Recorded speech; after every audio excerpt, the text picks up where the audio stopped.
Hello बच्चों, आज हम फिर से रिलेटिव प्रोनाउन से रिलेटेड कुछ एक्सरसाइजेस को सॉल्व करेंगे। तो आप पेज नंबर 35 निकाल लीजिए अपनी बुक में और एक्सरसाइज ए को हम पढ़ते हैं। देखिए एक्सरसाइज ए में हमें क्या करना है।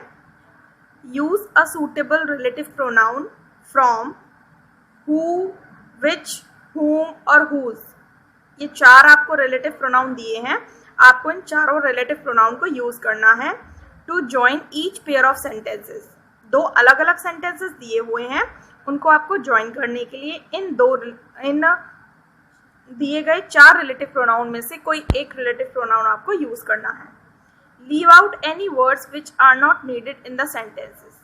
तो जब हम दो सेंटेंस को ज्वाइन करते हैं और उसको ज्वाइन करने के लिए एक कनेक्टर लगाते हैं, एक रिलेटिव प्रोनाउन लगाते हैं, तो ऐसा होता है कभी कभी सेंटेंस में कि कुछ वर्ड्स जो हैं वो अननेसेसरी लगने लगते हैं, तो उनको हम हटा सकते हैं। ठीक है, जैसे मैं आपको एग्जांपल बताऊंगी तब आपको अच्छे से क्लियर होगा। देखिए एग्जांपल देखिए, दैट इज द टीचर, यही शिक्षक है। दैट इज द टीचर, यही वह शिक्षक है। He used to live next door, he used to live next door. Next door का मतलब एक घर छोड़कर बगल में। तो ही यूज्ड टू मतलब हम उनकी पुरानी किसी कंडीशन या पुरानी किसी जगह की बात कर रहे हैं उनके लिए कि ही यूज्ड टू लिव, वह रहा करते थे नेक्स्ट डोर, बगल में। दैट इज द टीचर, यही वह शिक्षक हैं जो बगल में रहा करते थे, है ना। अब ये आपको दो सेंटेंस अलग अलग हैं, तो अब आपको क्या करना है, इनको ज्वाइन करना है रिलेटिव प्रोनाउन को यूज करके। तो देखिए कैसे करेंगे। दैट इज द टीचर, यही वह शिक्षक है, वह बगल में रहा करते थे। तो अब यहाँ पे आपको क्या करना है, ही को रिप्लेस कर देना है, क्योंकि ही जो यूज हुआ है वो टीचर के लिए यूज हुआ है, और ही की जगह पर आपको एक रिलेटिव प्रोनाउन यूज करना है। तो सोचो आप कौन सा रिलेटिव प्रोनाउन यूज करोगे। सबसे पहले तो सोचो सब्जेक्ट क्या है आपके लिए। आपके लिए जो सब्जेक्ट है वो है टीचर, आप टीचर के लिए यूज करोगे। तो आप टीचर के लिए हु यूज कर सकते हो, विच नहीं यूज कर सकते हो, whom यूज कर सकते हो और whose यूज कर सकते हो, है ना। लेकिन यहाँ हम सब्जेक्ट की बात कर रहे हैं, तो जब हम सब्जेक्ट की बात करते हैं तो हम who लगाते हैं। तो दैट इज द टीचर, यही वह टीचर है जो, अब जो के लिए आपने who लगा दिया, और जब who लगा देते हैं तो फुल स्टॉप भी हट जाएगा आपका और ही भी हट जाएगा आपका। तो that is the teacher who, उसके बाद सेंटेंस आगे एज इट इज लिख देंगे, who used to live next door, यही वह टीचर हैं जो बगल में रहा करते थे। यूज टू का यूज आप सीख चुके हैं ना ट्रांसलेशन में, इसलिए मैंने आपको ज़्यादा डिटेल में नहीं बताया। ठीक है, तो इस तरह से आपको ये सेंटेंसेस अपनी नोटबुक पर सॉल्व करने हैं। तो मैं आपको डायरेक्ट बताती हूँ, लिखना आपको स्वयं है। जैसे पहला सेंटेंस देखिए, the sports are bull fighting and cock fighting. जो खेल हैं वो कौन कौन से हैं, बुल फाइटिंग है जिसमें बुल्स फाइट करती हैं, एंड कॉक फाइटिंग है जिसमें जो कॉक्स होते हैं वो फाइट करते हैं। I like to watch them, I like मुझे पसंद है, टू वॉच देम उन्हें देखना। तो कौन कौन से स्पोर्ट्स हैं, एक स्पोर्ट्स है आपका बुल फाइटिंग और एक स्पोर्ट है आपका कॉक फाइटिंग। आपको उन्हें देखना पसंद है। तो अब आपको रिलेटिव प्रोनाउन यूज करना है। तो सबसे पहले तो ये देखिए कि कौन से रिलेटिव प्रोनाउन दोनों सेंटेंस में जो है वो रिपीट हो रहे हैं। दो सेंटेंस में जिस वर्ड के बारे में बार बार बात की जा रही है उसकी जगह पर ही आप रिलेटिव प्रोनाउन यूज करोगे। देखो द स्पोर्ट्स दिए जा रहे हैं, बुल फाइटिंग और कॉक फाइटिंग, और आपको इन्हें देखना पसंद है। तो किन्हें देखना पसंद है, स्पोर्ट्स को देखना पसंद है। ठीक है, आई रिपीट नहीं हो रहा, आपको यहाँ पर क्या रिपीट हो रहा है, देम जो आया है ना वो स्पोर्ट्स के लिए आया है, तो स्पोर्ट्स की बात तो यहाँ हो गई, देम यहाँ आया है, तो यहाँ पर देम और स्पोर्ट्स ये रिपीट हो रहे हैं। ये फर्स्ट सेंटेंस में भी है और ये सेकंड सेंटेंस में भी है, तो आप इन्हें रिप्लेस करोगे। अब देखो ये क्या है, जो I like to watch them, them जो है वो क्या है, वो ऑब्जेक्ट है ना, और एक नॉन लिविंग थिंग भी है। तो ऑब्जेक्ट और नॉन लिविंग थिंग जब दोनों हो तो आप क्या यूज करते हो, विच यूज करते हो। ध्यान रखना, पर्सन हो और सब्जेक्ट हो तो हु यूज करोगे, नॉन लिविंग थिंग हो और ऑब्जेक्ट हो तो विच यूज करोगे। ठीक है, अब कैसे यूज करेंगे देखिए,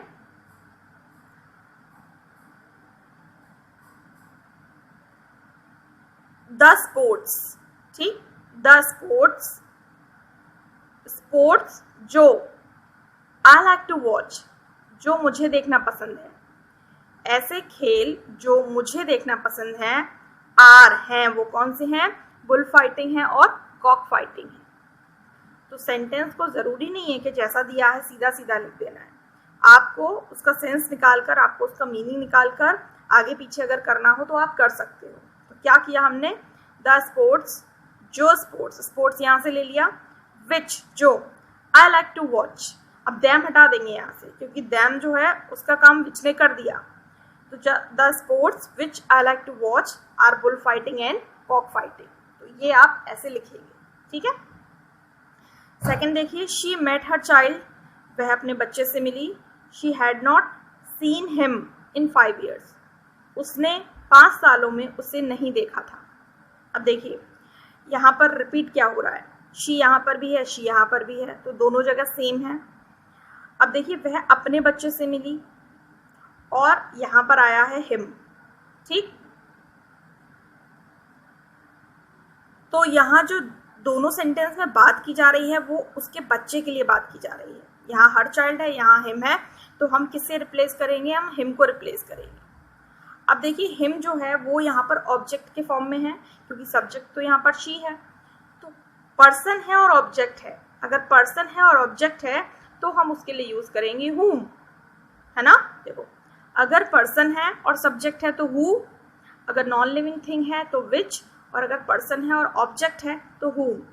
तो यहाँ पर कैसे यूज करेंगे, शी मेट हर चाइल्ड, वह अपने बच्चे से मिली जिसे उसने 5 सालों में नहीं देखा था, जिसे, तो अब जिसे के लिए whom लगाएंगे, तो whom she had not seen। अब जिसे तो हो गया ना, फिर उसे लगाने की जरूरत नहीं है तो हिम हटाना पड़ेगा। She met her child whom she had not seen in 5 years, वह अपने बच्चे से मिली जिसे उसने 5 सालों में नहीं देखा था। Got it? Very good. Sentence number 3. The boys are Vicky and Ricky. जो लड़के हैं वो विक्की और रिकी हैं। They love to do a jigsaw together. उनको करना पसंद है, क्या करना पसंद है, उनको जिक्सॉ सॉल्व करना पसंद है, मतलब उनको पहेलियां सॉल्व करना पसंद है, टुगेदर, साथ साथ। तो जो लड़के हैं वो विक्की और रिकी हैं और उनको साथ साथ पहेलियां सॉल्व करना पसंद है, ठीक है। अब देखो यहाँ पर किसकी बात की जा रही है, बॉयज की, विक्की एंड रिकी की, और यहाँ पर उनके लिए क्या प्रोनाउन यूज किया है, दे, और तो किसी की बात दोबारा हो नहीं रही है ना, लड़कों की हो रही है। यहाँ बॉयज है, यहाँ दे है, तो दे को रिप्लेस करना पड़ेगा। अब दे क्या है, सब्जेक्ट है और पर्सन के लिए है, तो क्या लगाएंगे आप लगाएंगे हु। अब कैसे लगाएंगे, देखिए जैसे आपने स्पोर्ट्स वाले में लगाया था वैसे लगाएंगे। द बॉयज, लड़के जो जिक्सॉ साथ साथ सॉल्व करना पसंद करते हैं, तो the boys who love to do a jigsaw together are Vicky and Ricky. The boys who love to do a jigsaw together are Vicky and Ricky. इस तरह से आप ये सेंटेंस लिखेंगे। सेंटेंस नंबर 4 देखिए बच्चों, दिस इज द knitwear, यह knitwear है ना। knitwear मतलब आपका कपड़ा जिसे आप पहनोगे, बुना हुआ है। She made it last week, उसे लास्ट वीक, पिछले हफ्ते बनाया। This is the knitwear, she made it last week. अब यहाँ पर शी मेड इट किसकी बात की जा रही है, इट की, जिसके बारे में पहले से जिक्र है। तो रिलेटिव प्रोनाउन के बारे में हमने यही तो सीखा था ना कि रिलेटिव प्रोनाउन ऐसे नाउन के लिए यूज होते हैं जिनके बारे में सेंटेंस में पहले से बात की गई होती है। तो उसने किसे बनाया, उसने knitwear को बनाया, तो यहाँ पर knitwear भी आ गया और इट भी आ गया, तो हम किससे रिप्लेस करेंगे, इट को। अब देखिए जो इट है वो नॉन लिविंग थिंग है, तो नॉन लिविंग थिंग के लिए हम क्या यूज करते हैं, हम यूज करते हैं दैट या विच। लेकिन हमें जो ऑप्शंस दिए थे उसमें दैट नहीं दिया था, उसमें केवल विच दिया था, तो हम यहाँ विच यूज करेंगे। अब कैसे यूज करेंगे, देखिए this is the knitwear, this is the knitwear which she made। देखिए जो रिलेटिव प्रोनाउन होता है वो अपने करस्पॉन्डिंग नाउन के साथ में ही इस्तेमाल होता है, दूर दूर नहीं लगाते हैं। जहां knitwear आएगा उसी के आगे which आएगा, ठीक है। तो this is the knitwear which she made, अब it लगाने की जरूरत नहीं है, यही वो knitwear है जिसे उसने लास्ट वीक बनाया। तो which she made last week, ऐसे सेंटेंस लिखा जाएगा, ठीक है। अब हम देखते हैं सेंटेंस 5 को। I am visiting my friend, मैं अपने फ्रेंड से मिलने जा रहा हूँ। His new house overlooks the harbour, उसका जो नया घर है उसके नए घर के सामने हार्बर है, मतलब उसके नए घर से हार्बर दिखाई देता है। हार्बर मीन्स बंदरगाह, जहां पर जहाज खड़े होते हैं। अब देखिए यहाँ पर मैं अपने मित्र के घर जा रहा हूं और आगे जिसकी बात की जा रही है वो बात की जा रही है मित्र के घर की, इसकी बात की जा रही है सॉरी, मित्र के घर की। तो यहाँ पर जो मित्र का घर है वो कुछ ऐसा दिखाई दे रहा है कि जैसे कुछ पोजेशन की बात की जा रही है। अगर किसी के कोई सामान की बात की जाती है तो यहाँ पर हम कोई पॉजेसिव वर्ड लगाएंगे। घर किसका है? मित्र का। तो जब पोजेशन की बात होती है तो हम वहाँ लगाते हैं whose का मतलब वैसे तो किसका होता है, लेकिन रिलेटिव प्रोनाउन में क्या होगा, इसका मतलब जिसका। तो कैसे बनेगा? आई एम विजिटिंग माई फ्रेंड, मैं अपने मित्र से मिलने जा रहा हूँ। whose न्यू हाउस, हिज हटा देंगे, हिज की जगह whose लगा देंगे। whose new house overlooks the harbour, ठीक है। सेंटेंस नंबर 6 देखिए। दैट इज द फायरमैन, वह फायरमैन है। His house was burnt down last night, उसका घर कल रात जल गया। बर्न डाउन का मतलब जल गया। अब घर किसका है? फायरमैन का। तो पोजेशन की बात हो रही है ना, तो पोजेशन के लिए whose लगा देंगे। तो that is the fireman whose house was burnt down last night। कुछ सेंटेंसेस अब क्लियर हो रहे हैं ना? वेरी गुड बच्चों। सेंटेंस नंबर 7 देखिए अब आप। This is my sister, her dog often chases butterflies, यह मेरी बहन है और जिसका कुत्ता है वो अक्सर, चेज मतलब पीछा करता है, बटरफ्लाइज तितलियों के पीछे भागता है, तितलियों का पीछा करता है। तो यहाँ बहन मेरी है और कुत्ता किसका है? बहन का। तो यहाँ पर भी पोजेशन की बात हो रही है, तो कैसे बनाएंगे? This is my sister whose dog, जिसका कुत्ता अक्सर तितलियों का पीछा करता है। तो whose dog often chases butterflies, ठीक है। अब आप इसे लिख सकते हो। सेंटेंस नंबर 8 देखो। I told him about the horror film, मैंने उसे बताया किसके बारे में? एक डरावनी कहानी के बारे में, एक हॉरर फिल्म के बारे में। I saw it the night before, और मैंने कल रात ही तो उसे देखा था। तो मैंने उसे हॉरर फिल्म के बारे में बताया और मैंने उसे कल रात देखा था। तो यहाँ पर आई सॉ इट आया ना किसके लिए? हॉरर फिल्म के लिए। आई तो दोनों में सेम है, इट आया है हॉरर फिल्म के लिए, तो इट को रिप्लेस करना पड़ेगा। अब आप सोचिए इट क्या है? नॉन लिविंग थिंग है, तो क्या लगाएंगे? विच लगाएंगे। तो कैसे बनाएंगे? I told him about the horror film which I saw. अब इट नहीं आएगा यहाँ पर, फिर ध्यान रखना इस बात का। Which I saw the night before, ठीक है। सेंटेंस 9 देखिए। आई मेट सचिन, मैं सचिन से मिला। I used to, again used to is here. I used to argue with Sachin at work, मैं काम पर सचिन के साथ आर्ग्यू किया करता था, मतलब बहस किया करता था। मैं काम पर सचिन के साथ बहस किया करता था। मैं सचिन से मिला, मैं सचिन के साथ काम पर बहस किया करता था। अब देखिए यहाँ पर बहस किसके साथ करते थे आप? सचिन के साथ करते थे, है ना। तो यहाँ पर आपको क्या करना है? सचिन को रिप्लेस करना है, क्योंकि आप ऐसे तो बनाएंगे मैं सचिन से मिला जिसके साथ मैं काम पर बहस किया करता था। तो अब किसके साथ? सचिन के साथ। तो यहाँ पर ऑब्जेक्ट है ना सचिन, तो ऑब्जेक्ट हो पर्सन हो तो क्या लगाते हैं? whom। तो कैसे बनाएंगे देखो। I met Sachin with whom, जिसके साथ मैं बहस किया करता था। With whom I use to argue. अब यहाँ पर विद सचिन हटाना होगा क्योंकि उसका काम हमने आगे कर दिया। तो I met Sachin with whom I use to argue at work. Fine, very good. Sentence number 10 देखिए, he has sold his house, उसने अपना घर बेच दिया है। He thought it was haunted, उसको ऐसा लगता था कि उसका घर जो था वो हॉन्टेड था, मतलब उसमें भूत रहते थे, वो डरावना था। तो अब यहाँ पर इट किसके लिए आया है? हाउस के लिए। इट को रिप्लेस करना पड़ेगा, तो क्या लगाएंगे? नॉन लिविंग थिंग है, विच लगाएंगे। दैट दिया नहीं है, अदरवाइज दैट भी लगा सकते थे। तो कैसे बनेगा? ही हैज सोल्ड हिज हाउस, उसने अपना घर बेच दिया है। विच ही थॉट, जो से लगता था, वॉज हॉन्टेड, कि वो डरावना है ना। इट हटा देंगे यहाँ से, विच आगे आ जाएगा। ही has sold his house which he thought was haunted, है ना सिंपल। तो आप अपनी एक एक्सरसाइज में जो 10 सेंटेंसेस हैं उनको अपनी नोटबुक पे सॉल्व करेंगे। अब चलते हैं हम एक्सरसाइज बी पर। तो अगली एक्सरसाइज है exercise B on page number 36। Fill in the blanks with suitable relative pronoun. कुछ ब्लैंक्स दिए हैं और आपको जो भी रिलेटिव प्रोनाउन सूट करेगा अकॉर्डिंग टू द स्टेटमेंट आपको वो लिखना है, ठीक है। चलिए देखते हैं कि हम इसे कैसे सॉल्व करेंगे। सेंटेंस 1 है, a child blank works hard always succeeds. यहाँ पर बच्चे अक्सर गलती करते हैं। जो सक्सीड है वो वर्ब है ना। बच्चे सक्सीड को बहुत कम यूज करते हैं, अक्सर सक्सेसफुल लगा देते हैं।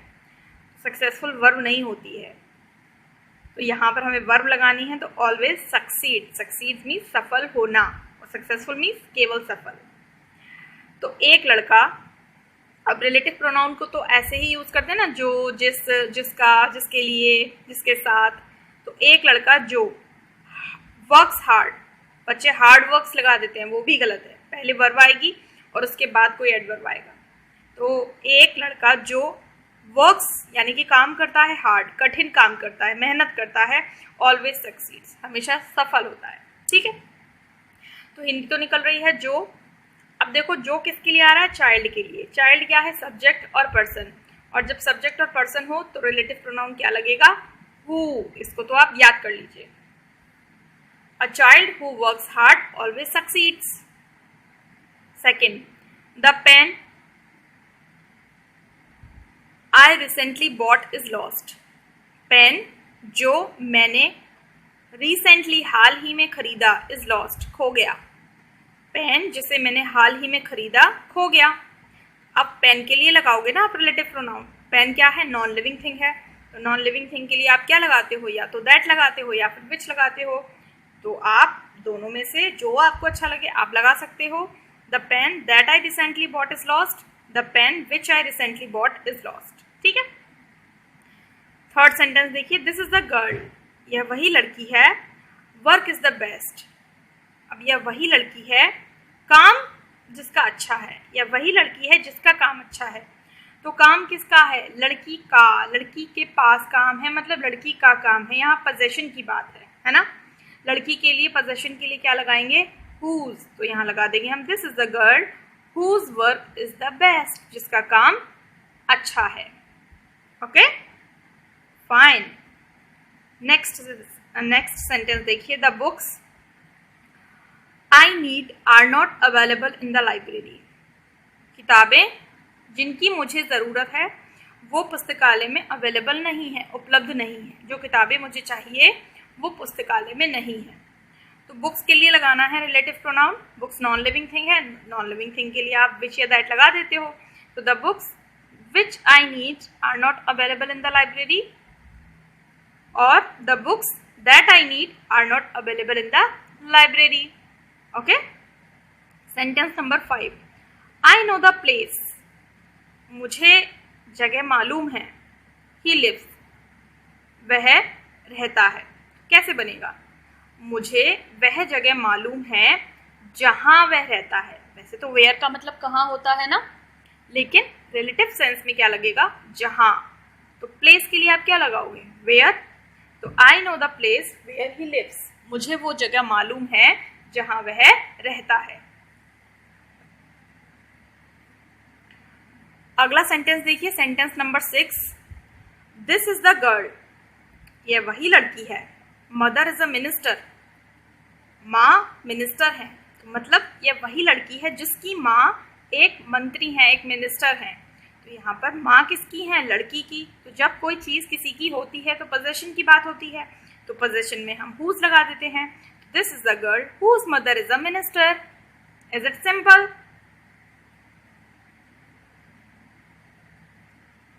सेंटेंस नंबर 7 देखिए। ऑल आई सेड, ऑल जो कुछ भी मैंने कहा, वॉज ओनली टू एनकरेज हर, केवल उसको एनकरेज करने के लिए था। मतलब जो कुछ भी मैंने कहा वो उसको केवल एनकरेज करने के लिए था।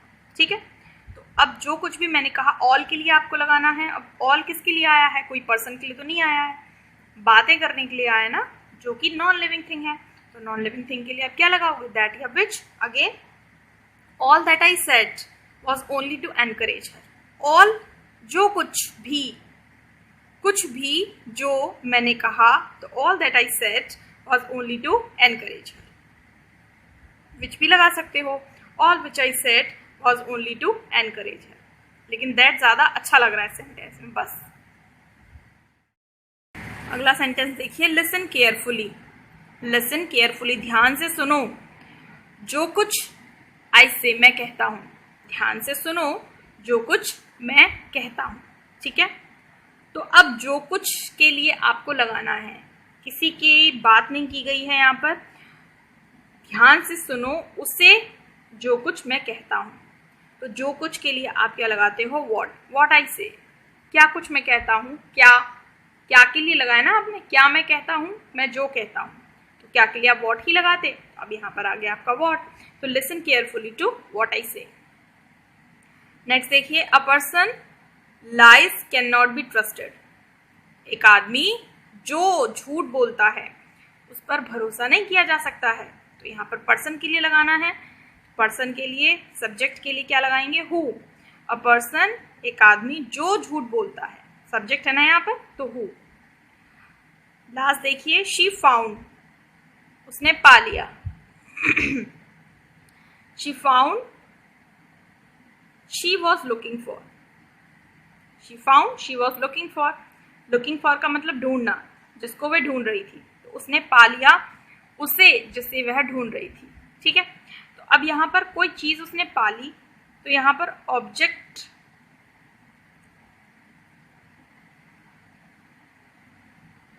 जो आप लगाओगे, थोड़ा गड़बड़ लग रहा है मुझे ये, क्योंकि यहाँ पर कोई रिलेटिव प्रोनाउन के साथ एंटीसीडेंट नहीं दिया है, यहाँ पर केवल कंजंक्शन की तरह यूज किया है।